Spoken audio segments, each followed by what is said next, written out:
अस्सलाम वालेकुम दोस्तों, क्या हाल चाल है भाईजान। अगर आप थोड़े से परेशान हैं या लिंक शिंक नहीं मिल रहा है, कोई एप्लीकेशन नहीं मिल रही, टीवी शीवी की अरेंजमेंट नहीं है और आपको हर हाल में फुटबॉल जो वर्ल्ड कप चल रहा है फीफा का 2022 कतर में, वो आपने ऑनलाइन देखना है तो आप बेशक किसी भी डिवाइस के ऊपर देख सकते हैं। इंटरनेट होना चाहिए, नॉर्मल इंटरनेट पैकेज जो है वो भी चले, पैकेज मतलब स्पीड जो है वो भी चलेगी।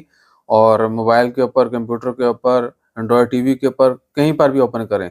और ये आपने जो है ना वेबसाइट है, ये आपने ओपन कर लेनी है। स्क्रीन के ऊपर भी आप देख सकते हैं।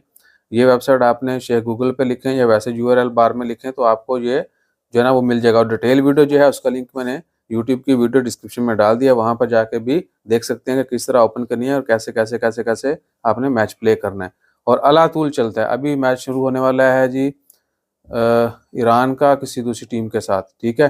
तो लिंक जो है वो है yellashootas.com। आप स्क्रीन के ऊपर भी देख सकते हैं। Follow that one and appreciate.